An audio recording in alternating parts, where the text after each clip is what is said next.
ahorita vamos a aprender más y las personas que no son de la iglesia van a conocer cosas de que jamás quizás las habrán oído. Así que gloria al Señor porque nos da gloria al Señor porque nos da este privilegio para poder presentar distintivo de la iglesia adventista, que es sobre la justificación por la fe. Toda esta semana vamos a hablar acerca de la justificación por la fe. Vamos a conocer algunos conceptos más amplios sobre este tema y vamos a profundizar sobre este tema. Este tema, hermanos, es muy poco conocido en la iglesia. Se habla muy poco de la justificación por la fe y mientras tanto en las iglesias evangélicas que no son adventistas se ha llegado a comprender mal este tema. Así que durante toda esta semana vamos a profundizar sobre este tema, sobre qué es la justificación por la fe. Quiero que para que iniciemos este estudio vamos a tener una palabra de oración para que Dios sea el dirigente de este estudio. Así que les voy a invitar que se pongan de pie, vamos a orar. Vamos a pedir la dirección del Espíritu Santo. Oremos. Señor bendito que está en el cielo, santificado sea tu nombre. Gracias, Padre eterno, por permitir esta pequeña congregación tener esta semana de seminario, podemos decir así, de tu palabra sobre la justificación por la fe. Rogamos, Señor, de que usted sea el dirigente de este estudio, y no solamente de este estudio, sino de todos los que vamos a tener durante esta semana, que nuestros hermanos y nuestros amigos puedan crecer en conocimiento para la honra y gloria de tu nombre. Bendice a tu pueblo, Señor, la iglesia adventista del séptimo día, para que como pueblo podamos presentar de una manera correcta este mensaje que trae salvación y vida eterna. Te lo suplicamos y te lo agradecemos en nombre de Jesús. Amén. Dios les bendiga, hermanos. Pueden sentarse.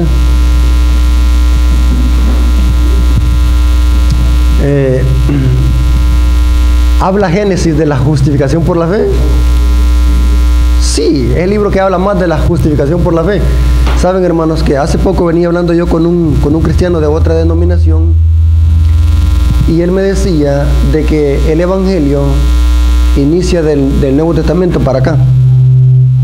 Y yo le explicaba de que toda la Biblia habla del Evangelio, empezando desde Génesis.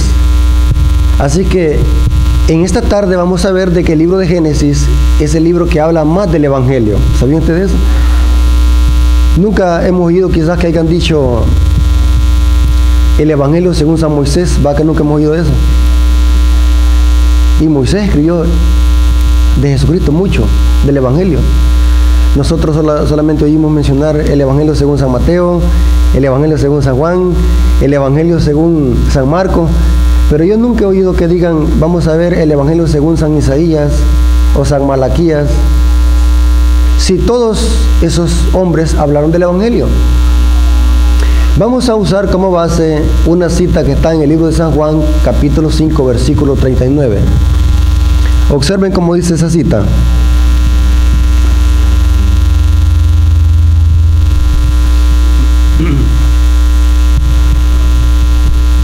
Una cita que la podemos de memoria, dice: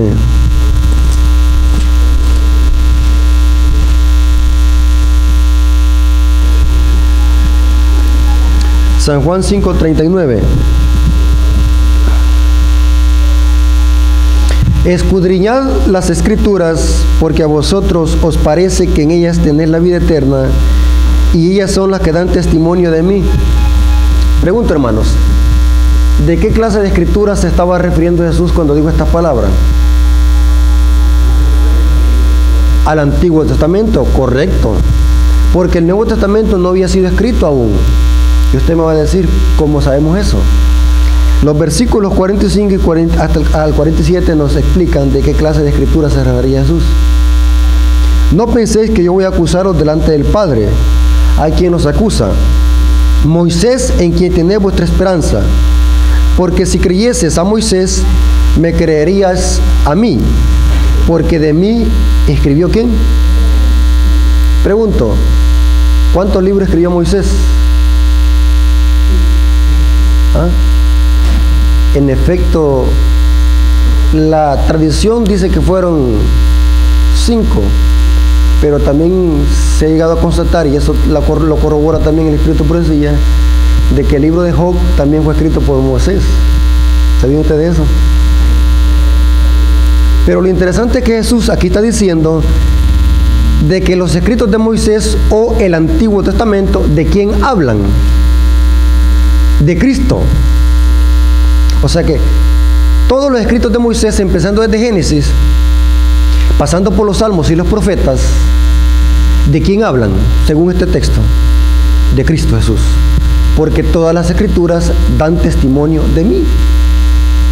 O sea que tenemos el Evangelio según San Malaquías, según San Zacarías, según San Moisés, porque Jesús está diciendo que todos los profetas, incluyendo Moisés, escribieron de él. El centro de las escrituras es Cristo Jesús. El hilo que une todas las escrituras es Cristo. Ahora, vamos a ver dónde encontramos a Cristo en el libro de Génesis.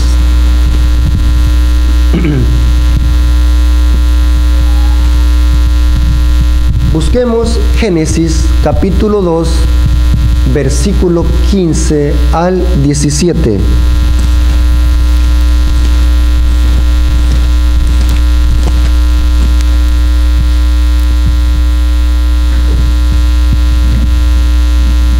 Este es un mandato que Dios le dio a Adán y a Eva para que lo cumplieran. Génesis 2, versículos 15 al 17. Tomó pues Jehová Dios al hombre y lo puso en el huerto del Edén para que lo labrase y lo guardase. Y mandó Jehová Dios al hombre diciendo: de todo árbol del huerto podrás comer, mas del árbol de la ciencia del bien y el mal no comeréis, porque el día que de él comieres, ciertamente ¿qué? Pregunto, ¿es un mandamiento este? Inclusive, ¿saben de que en este mandato estaban resumidos, por así decirlo, todos los mandamientos de la ley de Dios? ¿Oyeron cómo dije? En este mandato estaban resumidos todos los 10 mandamientos. En este mandato les voy a comprobar bíblicamente. Cuando Adán y Eva pecaron, desobedecieron un mandamiento que dice: no codiciarás. Correcto. Cuando Adán y Eva pecaron, desobedecieron un mandamiento que dice: honra a tu padre y a tu madre. Al no obedecerle a Dios, ¿qué estaban haciendo? Deshonrando a su Padre Celestial, ¿sí o no? Hay un mandamiento que dice: honra a tu padre y a tu madre. Hay un mandamiento que dice: no tendrás dioses ajenos delante de mí. ¿Cuál mandamiento es ese? El primero. Pregunto, cuando Adán y Eva comieron del árbol prohibido, se estaban haciendo o se estaban comparando a Dios, se estaban creyendo que eran dioses. En efecto, eso fue lo que la serpiente dijo: si comen, ¿serán como qué? Como Dios. O sea, en este mandato estaban implícitos todos los 10 mandamientos.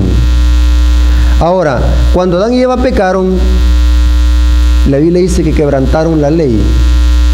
¿Qué es pecado, hermanos? Vámonos a 1 Juan.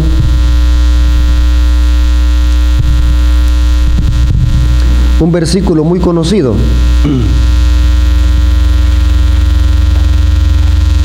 Veamos qué hicieron Adán y Eva. Cuando desobedecieron a Dios, ¿qué es lo que pasó? ¿Qué es lo que hicieron?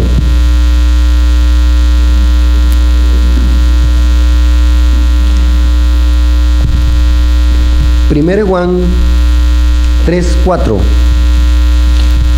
Todo aquel que comete pecado infringe también la ley, pues el pecado ¿qué? Es infracción de la ley. Pregunto, Al desobedecer el mandato, Adán y Eva quebrantaron la ley. Sí, porque pecado ¿qué es? Transgresión de la ley. Claramente la Biblia dice eso. Adán y Eva quebrantaron la ley. Y por haber quebrantado la ley, ¿qué es lo que decía el mandato? El día que de él comieres, el día que de ese árbol comieras, ciertamente ¿qué? Morirás. ¿Sí o no? La palabra de Dios era clara y diáfana. No había justificación para el pecado. Dios había dicho claramente, el día que desobedezcan este mandato van a morir. No dijo Dios, mañana van a morir o pasado mañana van a morir. El mandato dice, el día que comieres de ese árbol vas a morir. ¿Cuál es el fruto? ¿Cuál es la consecuencia del pecado? Romanos 6:23. Mire cómo dice. La palabra de Dios es clara y diáfana. Romanos 6:23 dice, porque la paga del pecado es muerte, mas la dádiva o el regalo de Dios es vida eterna en Cristo Jesús. ¿Cuál es la paga del pecado?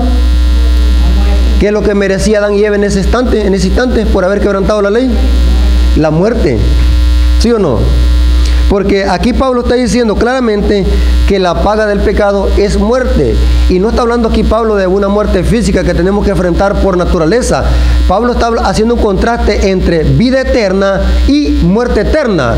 De lo que Jesús estaba hablando en ese instante en el jardín del Edén, estaba hablando, el día que de él comiere, ciertamente van a morir eternamente. Van a morir. Una muerte total, sin retorno. Pero aquí va la pregunta del millón. ¿Por qué es que Adán y Eva no murieron ese día? Si usted lee el relato bíblico, ¿de cuántos años murió Adán? De 800 y cuántos años, un montón de años. O sea que no murieron. ¿Cómo es eso? ¿Será que Dios mintió o se contradice la palabra? Porque Dios había dicho claramente, el día que de él comiere, ciertamente ¿qué? Morirás. Dios no miente. La palabra de Dios tenía que cumplirse claramente. El día que de él comieres, ciertamente ¿qué?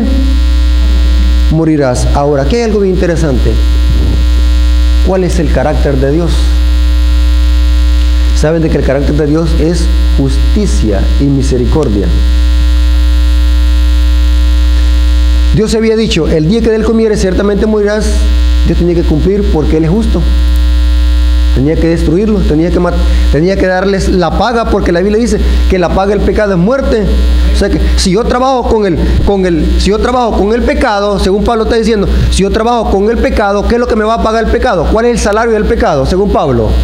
La muerte. E inclusive algunas versiones en Romanos 6:23 dice, porque el salario del pecado es muerte, porque en el Antiguo Testamento la moneda era la sal. De ahí proviene la palabra salario, que hoy usamos también muy a menudo en nuestra sociedad. Legalmente y justamente lo que merecía Adán y Eva por haber quebrantado la ley, ¿qué era? La muerte. Pero resulta que Adán y Eva no murieron ese día. ¿Será que Dios mintió? ¿O qué es lo que pasó ese día? ¿Cómo podemos armonizar la justicia de Dios y la misericordia? Saben de que el Espíritu de Profecía dice que el diablo estaba esperando que Dios destruyera a Satanás al instante, porque el diablo, si no destruía, el diablo estaba esperando que Dios destruyera a Adán y Eva en ese momento. Estaba a la expectativa. Si usted lee en el libro Espíritu de Profecía, en Patriarcas y Profetas, la caída, dice que Adán y Eva estaban esperando que Dios hiciera justicia, porque él había dicho, el día que de él comiere, ciertamente ¿qué? Morirás. Pero ¿cómo Dios podía armonizar su justicia y su misericordia? ¿Cómo podía Dios salvar a Adán y Eva y al mismo tiempo castigar el pecado? ¿Cómo Dios podía hacer eso? ¿Cómo Dios podía armonizar su justicia y su misericordia? ¿Cómo poder salvar al pecador y al mismo tiempo castigar el pecado? Ese es lo que vamos a estudiar en esta hora. ¿Qué es la justificación por la fe? Adán y Eva fueron justificados por la fe, porque la única forma que el ser humano puede ser salvo es por medio de la justificación por la fe. Ahora, aquí hay algo muy interesante, hermano. Bíblicamente, ¿cuántos de los que estamos aquí hemos pecado? Vamos a ver lo que dice la Biblia. Romanos 3:10.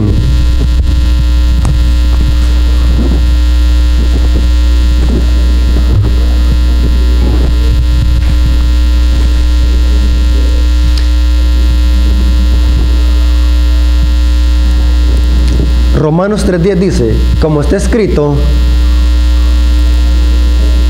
no hay justo ni aún uno. ¿Cuántos justos hay en esta tierra? Ni uno. ¿Estamos claros? Si no hay ningún justo es porque somos ¿qué? ¿Somos qué entonces?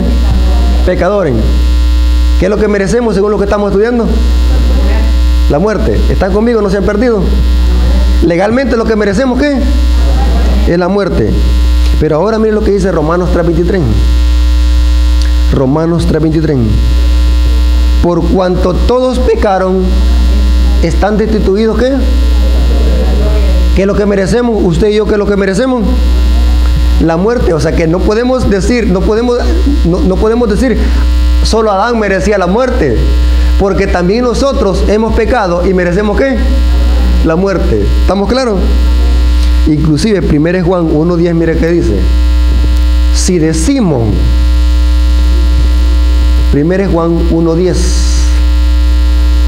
si decimos que no tenemos pecado, somos unos ¿qué? Mentirosos.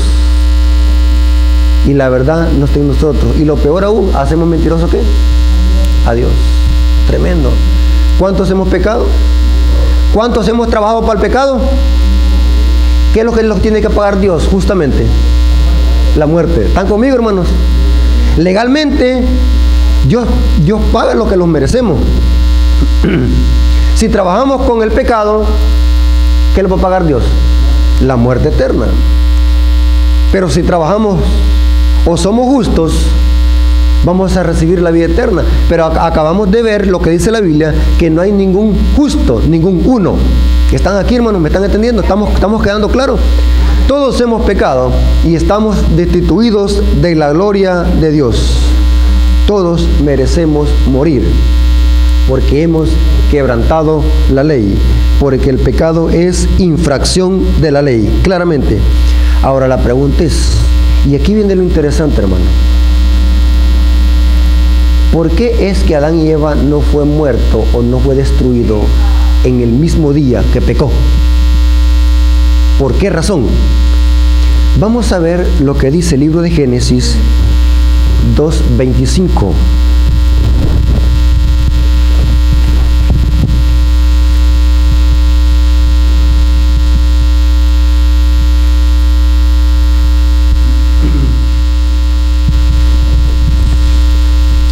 Dice el texto, esto es antes de que cayera Adán y Eva, y estaban ambos desnudos, Adán y su mujer, y no sé qué. ¿Cómo estaban, hermanos? Desnudos. Pero ahora mire lo que pasó cuando pecaron, cuando cayeron en pecado. Génesis capítulo 3, versículo 7. Entonces fueron abiertos los ojos de ambos y conocieron que estaban desnudos. Entonces cosieron hojas de higuera y se hicieron ¿qué?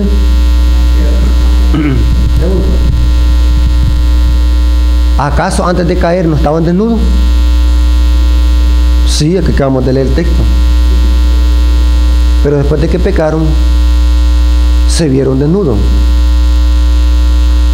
Pero antes, ¿cómo estaban? Desnudos. ¿Qué es lo que pasó? El espíritu de profecía dice, y eso se puede comprobar con la Biblia, por falta de tiempo no lo podemos comprobar, pero hay un tema sobre eso. Adán y Eva estaban vestidos con una envoltura de luz y gloria, como la que viste los ángeles.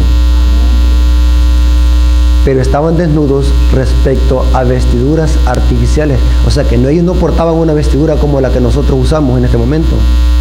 la vestidura de ellos era de luz. O sea, estaban desnudos en un sentido, pero estaban vestidos en otro sentido, porque los vestía o las cubría la gloria de Dios. Pero cuando pecaron, ese manto de luz desapareció y se vieron desnudos.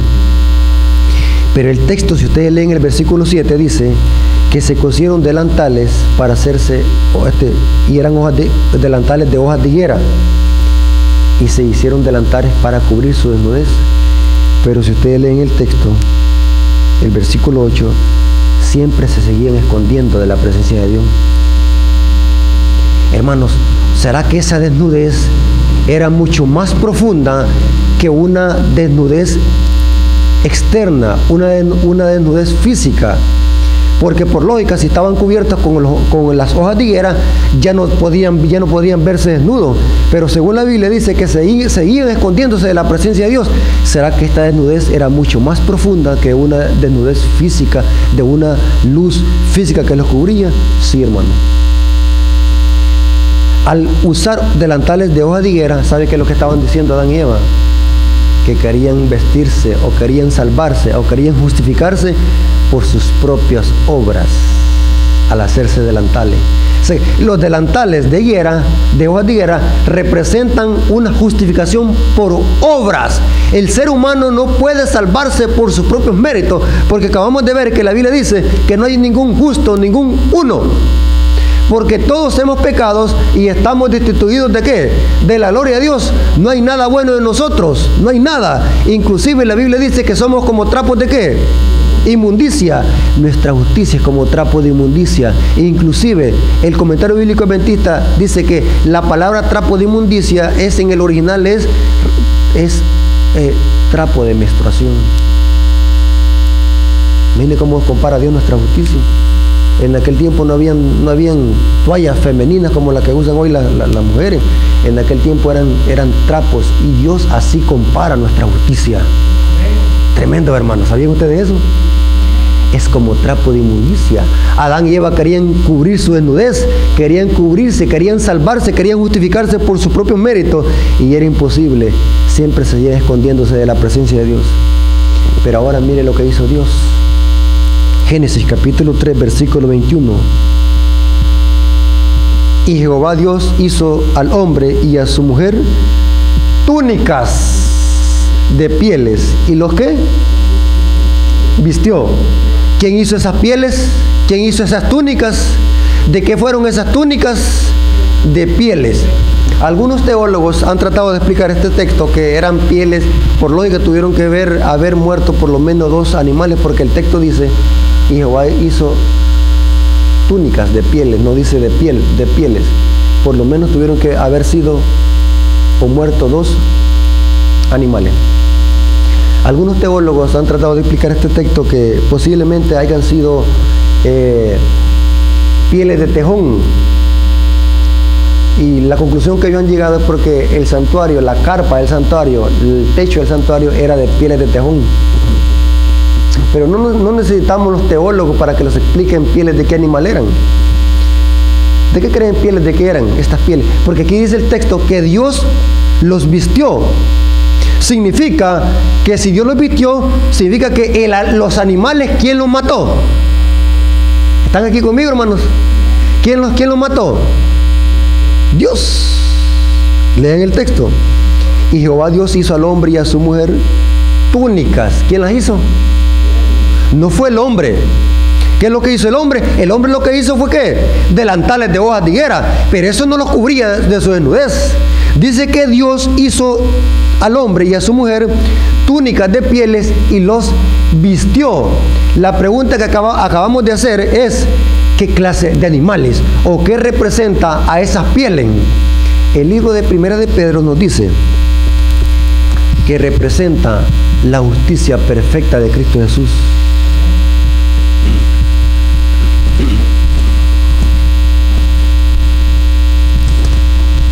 Primera de Pedro, capítulo 1, versículo 18 al 19.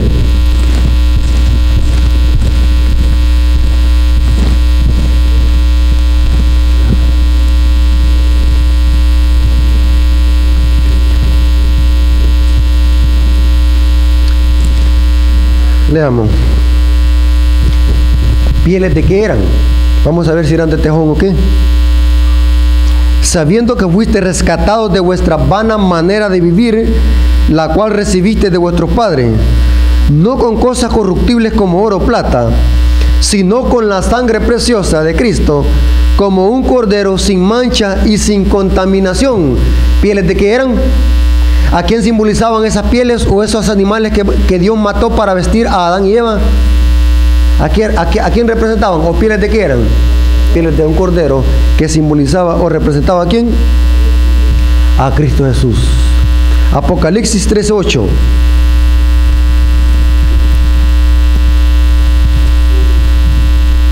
Dice lo siguiente: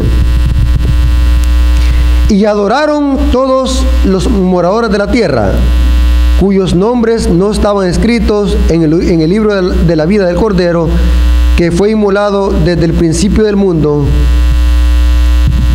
¿Cuándo fue inmolado Cristo? Desde el principio del mundo. ¿Y Pedro qué es lo que acaba de decir? Que Cristo fue sacrificado ¿cuándo? Antes de la fundación del mundo. Aquí tenemos un problema. Bueno, ¿cuándo es que Cristo murió? ¿En la cruz del Calvario hace 2000 años o antes de la fundación del mundo? Interesante, ¿va? Porque los textos que acabamos de citar dice que Cristo fue inmolado. Esa palabra inmolado significa sacrificado antes de la fundación del mundo. ¿Cuándo es que Cristo fue sacrificado?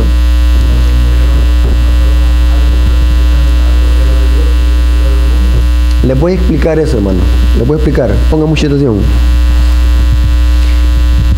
El plan de salvación nunca tuvo un principio,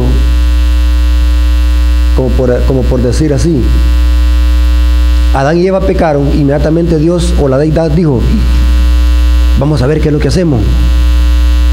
Los acaba de agarrar por sorpresa el pecado. Vamos a ver qué es lo que hacemos. El plan de salvación siempre estuvo presente en la deidad. Nunca lo tomó por sorpresa. Cuando el pecado entró es que el plan de salvación se echó a rodar. O sea, Cristo técnicamente fue sacrificado antes de la fundación del mundo porque Él se ofreció por si el hombre caía, Él estaba destinado a morir. Y para Dios era como que si ya había muerto su hijo. Aunque murió físicamente en la cruz del Calvario, pero la promesa de que Él iba a venir iba a morir en la cruz del Calvario fue creada antes de la fundación del mundo. O sea, Adán y Eva fueron justificados y fueron salvados y fueron vestidos no con pieles literales, aunque fueron pieles literales, pero esas pieles simbolizaban o significaban ¿el qué? La justicia perfecta de Cristo, que el ser humano solamente en la justicia de Cristo es que el ser humano puede ser salvo y puede heredar la vida eterna. Usted puede ser muy bueno, usted puede ser una persona de un buen testimonio en la sociedad, pero sin Cristo usted está perdido. ¿Sabían ustedes eso, hermano? Usted puede ser la mejor persona aquí en el mundo, puede repartir su cuerpo para los pobres, pero si está sin Cristo, está perdido. Porque la Biblia dice que no hay justo ningún uno. Muy interesante. Ahora, ¿de qué manera es que Dios nos justifica? Y quiero explicarle, hermanos, tal vez nuestros amigos pueden estar pensando, bueno, ¿y esto qué es? ¿Qué es justificación por la fe? ¿Qué es eso? ¿Le puedo explicar, hermano? La palabra justificación es un término jurídico y legal. La mayoría de gente que conoce leyes usa mucho esa palabra en los juicios.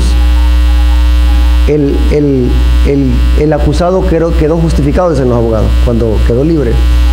En la teología o en la escatología bíblica, la palabra justificación por la fe es absolver al culpable de culpa, de crimen. ¿Oyeron cómo dije? Es absolver al culpable de un crimen acusado, y en ese proceso es declarado justo y es hecho justo. ¿Oyeron, hermanos? O sea que cuando Dios nos viste con su justicia, nosotros somos hechos y declarados justos en las cortes celestiales. Ya el Padre ya no nos ve como pecadores, sino que nos ve como hijos, porque estamos detrás de Jesús, porque nosotros estamos hemos sido vestidos con la justicia de Cristo. ¿Saben, hermanos, eso? O sea, es bien importante que entendamos esto, hermano. En las cortes celestiales, ya Dios, y oigan bien lo que les voy a decir, hermano. En las cortes celestiales, cuando somos justificados por la sangre preciosa de Cristo, ya el Padre no nos dice, vení, vos sos un pecador, ya no lo llama así. Ahora dice el Padre, este también es mi hijo, porque se unió a mi hijo, que es Cristo Jesús. Ya Dios ya no lo dice pecadores ni impíos. Sabe que algunas veces hay hermanos que dicen, aunque internamente podemos nosotros considerar los pecadores, porque nosotros no debemos de considerarlos inmaculados, pero algunas veces decimos nosotros, no, hermanos, si todos somos pecadores, porque algunas veces queremos justificar el pecado, o queremos justificar el pecado dentro de la iglesia. Pero el problema es de que la Biblia no lo dice. A los hijos de Dios nunca les llama pecadores. Dios nunca les llama a sus hijos pecadores. ¿Saben cómo les llama? Hijos justos. ¿Sabían ustedes eso, hermano? La Biblia a los que han sido justificados les llama justos, hijos, mis hijos. La Biblia dice, si el justo con dificultad se salva, ¿a dónde aparecerá el impío y el pecador? ¿De qué manera es que Dios nos justifica? ¿Cómo el ser humano puede ser salvo, puede llegar a ser justo delante de Dios? Y es solamente por los méritos de Cristo. Miren lo que dice el libro de Romanos 3:24. Siendo justificados, ¿qué dice? Gratuitamente. Pregunto, ¿cuánto cuesta la salvación, hermano? Para nosotros, ¿cuánto cuesta? Bueno, depende de qué perspectiva se diga, ¿sí o no? Pregunto, ¿cuánto cuesta un regalo? ¿Ah? Al que lo recibe, nada, es gratis. Pero al que lo compró, le costó. En este caso, el regalo de la salvación para nosotros es gratis. Pero al Padre, ¿qué es lo que le costó? Su Hijo, la sangre. Pero para nosotros, dice Pablo, siendo justificados gratuitamente, gratis. La salvación solamente se recibe, la justificación solamente se recibe por la fe.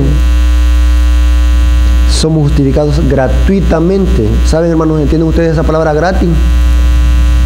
Gratis es regalado. No ponemos nada. Es un regalo. Porque entonces si pusiéramos algo no fuera regalo. Sería incorrecto usar la palabra regalo o gratis. ¿Me estoy dando a explicar, hermano? Les voy a poner un ejemplo, hermano, para que entendamos bien correctamente esto. Supongamos que yo quiero regalarle al hermano Rodrigo una camisa, un ejemplo. Pero me hace falta, la camisa vale $20, pero me hace falta un centavo para comprarla. Y me he rebuscado revés y derecho para conseguir ese centavo, pero no lo hay. Tengo $19.99, pero como la camisa vale ¿cuánto? Pero vengo del hermano Rodrigo, algo apenado, y le digo, hermano Rodrigo, mírele, quiero regalarle una camisa, pero fíjese que me hace falta un centavo. ¿Cree que me lo puede regalar usted para comprar la camisa? Y me dice, hermano, sí, no hay problema, se lo voy a regalar para que la compre. Legalmente, ¿es un regalo que le voy a hacer al hermano? ¿Por qué? Porque él puso un centavo. ¿Cómo hubiera sido un regalo para el hermano? Que yo la hubiera, ¿qué? Comprado toda. ¿Me estoy dando a explicar? Así es la salvación. Es un regalo de Dios que se recibe por la fe. Gratis. Somos justificados gratuitamente. ¿Estamos claros en eso, hermanos? Ahora la pregunta es, ¿hay condición para recibir esa justificación?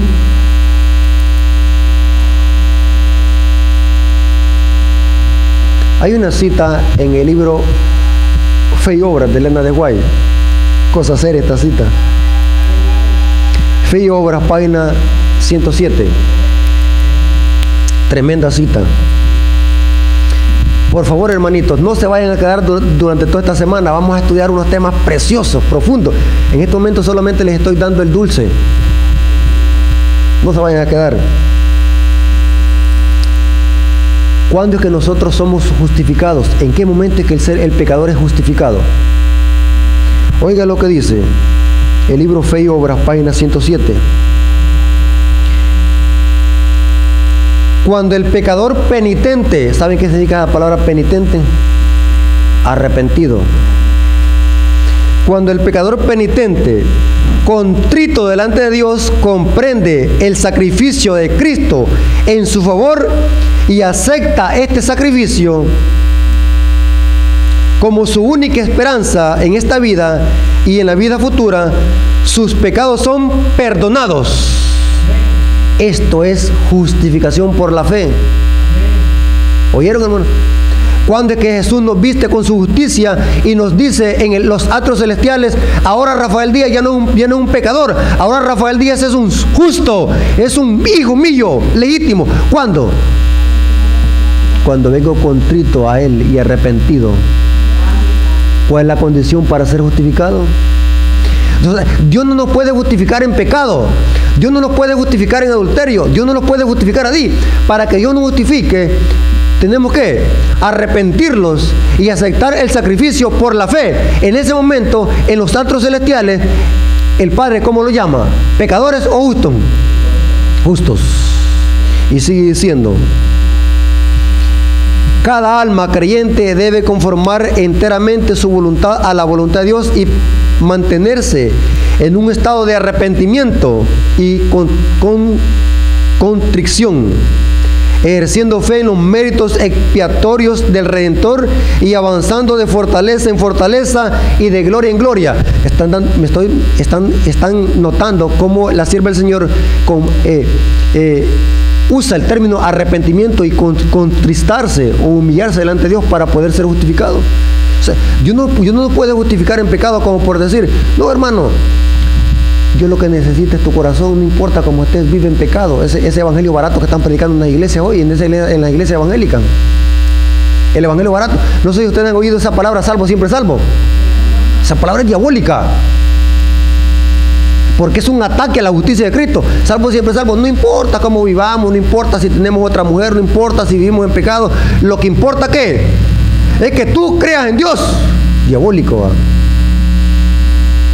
¿va? Aquí dice: solamente el pecador contrito y humillado y arrepentido, al aceptar el sacrificio de Cristo, es justificado. ¿Cuál es la condición para ser justificado? El arrepentimiento. ¿Y qué es arrepentimiento? Vamos a hablar en esta semana, vamos a hablar del verdadero arrepentimiento, porque podemos confundir arrepentimiento con remordimiento. Hay gente que se remuerde por algo malo que hizo, pero eso no es arrepentimiento. Eso hasta los delincuentes lo hacen, que se remuerden por haber masacrado a otros. Pero ese no es arrepentimiento. Vamos a ver en esta semana todos esos puntos muy importantes. Y sigue diciendo, en el mismo libro, Fe y Obras, página 107, párrafo 2, dice: el perdón y la justificación son una y la misma cosa. Interesante, ¿verdad? Y sigue diciendo: mediante la fe, el creyente pasa de la posición de un rebelde a un hijo del pecado y voy a leerla correctamente la cita. El perdón y la justificación son una y la misma cosa mediante la fe. El creyente pasa de la posición de un rebelde, un hijo del pecado y de Satanás, a la posición de un leal súbdito de Jesucristo. ¿Captaron, hermano? Ya Dios ya no los toma como pecadores, sino que los toma como que si nunca hubiéramos pecado en los atrios celestiales. Qué bonito esto, hermano. Todo nuestro historial de malvados, de pecadores, es borrado. Y Dios nos dice: este es mi hijo amado, en cual yo tengo complacencia. Lo ve como ve a su hijo, por los méritos de su hijo. No sé si ustedes ya han notado, habrán leído alguna vez algún texto donde Pablo dice que nuestra vida está escondida en Cristo. Parece que en Colosenses capítulo 3, parece que Pablo habla de eso, que nuestra vida está escondida. ¿Saben qué significa está escondida? Pablo lo que está diciendo: yo estoy detrás de Jesús, porque cuando el Padre me ve a mí, no me ve a mí literalmente, sino que ve a ¿quién? A Jesús. Eso es justificación por la fe. Somos declarados justos y hechos justos en los atrios celestiales. Somos absueltos de culpa y somos perdonados. Pero aquí tenemos otro problema. ¿La paga el pecado qué? ¿Cómo Dios puede salvarme a mí y al mismo tiempo destruir el pecado? ¿Cómo Dios? Les voy a poner un ejemplo, hermano. Este es bien interesante. Me gusta poner ejemplos para que la hermandad pueda captar el mensaje.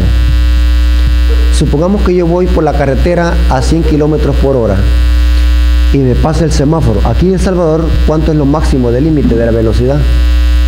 Son 90 kilómetros, ¿sí o no? Pero yo me paso el semáforo y voy a 100 kilómetros por hora y el policía me detiene y me dice: señor Rafael, usted ha quebrantado la ley. Sí, quebranté la ley. ¿Cuánto me merezco? ¿Cuánto es la esquela? Son como $80, más de $80. Pasarse un semáforo es la esquela más grande, creo yo, va. En El Salvador es la esquela que se pone más grande, casi ronda por los $100 una esquela. Pero vengo y yo le digo pero viene el policía y me dice: señor Rafael, noto que usted no tiene dinero para pagar esa esquela, su situación económica es muy baja. Yo le ruego al policía y le digo: señor policía, perdóneme, discúlpeme, no me ponga la esquela, no tengo dinero para pagar. Y le pongo un montón de pretextos al policía y el policía se compadece de mí y entonces el policía me dice: bueno, se la voy a disculpar, no le voy a poner la esquela. ¿Legalmente es correcto eso? Porque la ley, ¿qué es lo que dice? Págala. ¿La ley es justa? ¿Quién es el malo? ¿La ley o el pecador? La ley lo está condenando al pecador, me está condenando a mí por haber quebrantado la ley. Pero el policía dice: no, te la voy a disculpar. Hacete loco, no te voy a poner la esquela. ¿Es correcto eso? ¿Es correcto? No. Lo correcto hubiera sido, ¿qué? De que el policía hubiera dicho: yo me voy a bolsear y yo voy a pagar la esquela para que se cumpla la ley. Pero si el policía dice: voy a pasar por alto, no te la voy a poner, la ley queda, ¿qué? Sin cumplirse, la ley se queda sin valor. En cambio, con Dios no es así. Dios nos perdona, sí, pero ahora la ley demanda justicia. La ley dice: muere. ¿Qué hace Dios entonces? Él ocupa mi lugar y muere por mí. ¿Entendieron qué es justificación por la fe? El diablo estaba esperando que Dios matara a Adán y Eva, pero dice Dios: yo voy a tomar el lugar. Y en Cristo se satisface la ley, se satisface la justicia de Dios. En Cristo se satisface la misericordia y la justicia. En Cristo se une la justicia y la misericordia. Cristo perdona al pecador, pero dice Cristo: yo voy a ser sustituto, porque la ley dice que muere, porque la paga del pecado es muerte. Ahora, aquí hay algo bien interesante, hermano. Si todos en algún momento de la historia hemos pecado, ¿por qué es que unos se van a salvar y otros se van a condenar? ¿Acaso no todos hemos sido pecadores? ¿Por qué es que unos se van a salvar y otros se van a condenar? ¿Qué piensan ustedes? Fácil. Unos aceptaron a Jesús como su sustituto y otros rechazaron el sacrificio de Cristo. Pero la ley, ¿qué es lo que dice? La paga del pecado, ¿qué? Es muerte. ¿Saben, hermanos, que yo estudiando este tema a profundidad, hermanos, he comprobado con la Biblia que el pecado se puede pagar de dos formas? La paga es muerte, pero podemos pagar el pecado de dos formas. Cristo paga por mí y hago un trueque. ¿Saben qué es trueque? Los mayas, ¿saben qué es un trueque, hermano? Un trueque es hacer un cambio. Mis trapos de inmundicia se los paso a Jesús y Jesús su justicia me la pasa a mí. Hacemos un trueque. Entonces Jesús muere por mí. Entonces yo lo contrato a Él como mi abogado y Él muere por mí. Pero hay otra forma de pagar el pecado. Lo pago de mi bolsa. Lo pago yo mismo. Yo lo pago. ¿Me estoy tratando de explicar, hermano? porque la ley tiene que pagarse. La ley dice, muere. La paga del pecado es muerte. Y Dios preparó una vía de escape. Pero si yo digo, bueno, yo no acepto ese sacrificio de Cristo, yo no. Entonces, bien, tú decides. Dios dice, entonces, vas a pagar tú. Un versículo muy famoso, hermanos, que mucha gente se puede ese texto, pero no saben qué significa. Juan 3:16, leámoslo. Porque de tal manera amó Dios al mundo, que dio a su único Hijo, para que todo aquel que en él crea no sé qué, mas tenga vida eterna. Entonces, como Jesús, como el Padre dio a su Hijo, para todo el mundo se va a salvar. Miren lo que dice el versículo 18 y 19.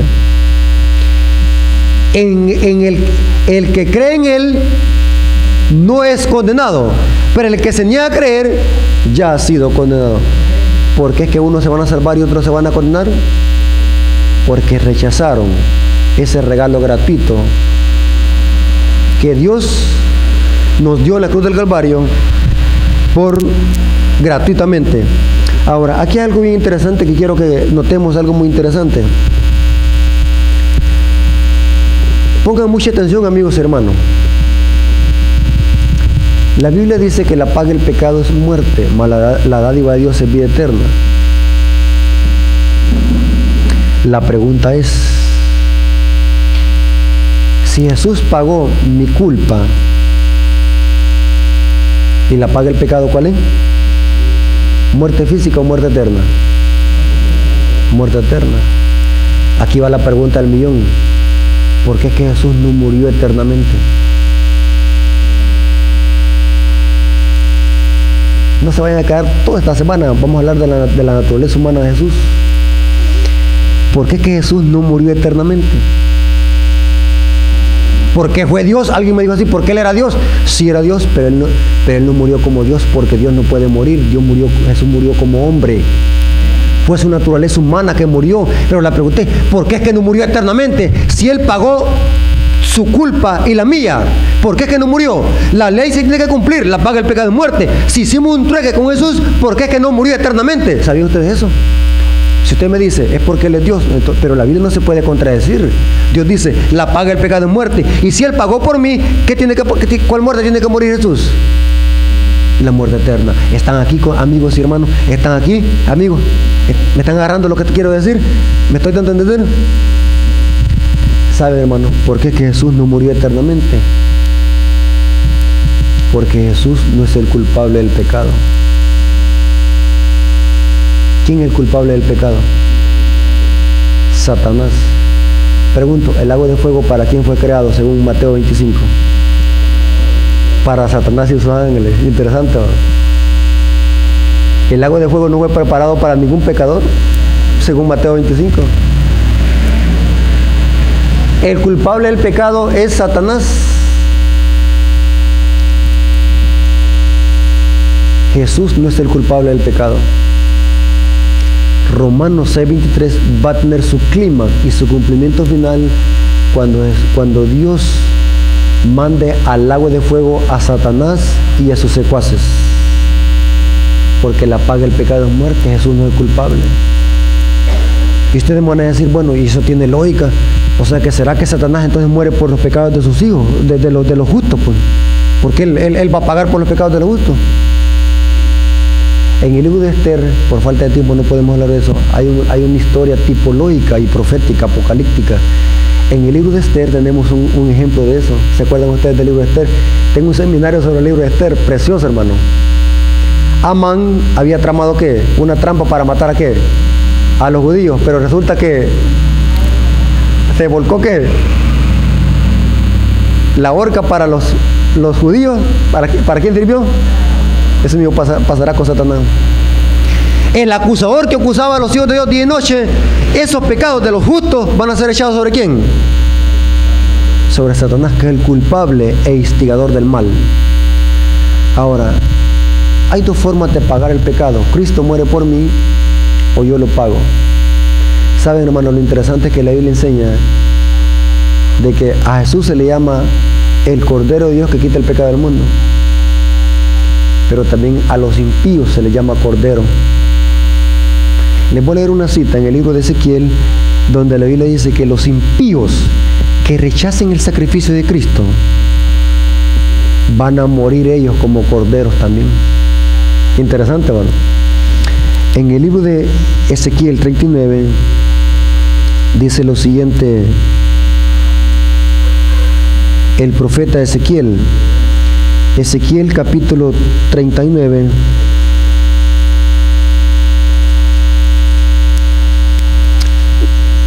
dice lo siguiente. Ezequiel 39, 17 al 19 dice, hablando del juicio sobre las naciones, hablando del castigo final de los malos y pecadores, dice,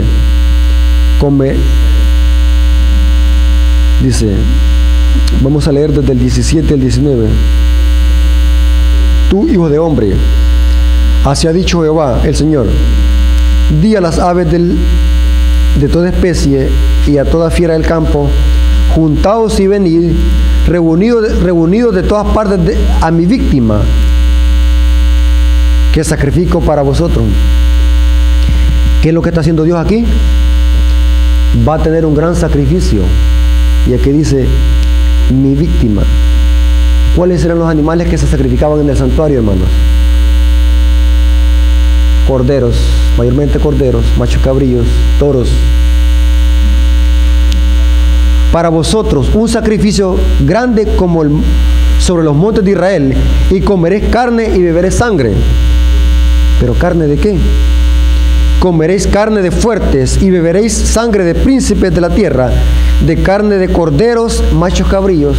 ¿A qué se está comparando aquí a los impíos? A corderos y machos ¿qué? Machos cabríos.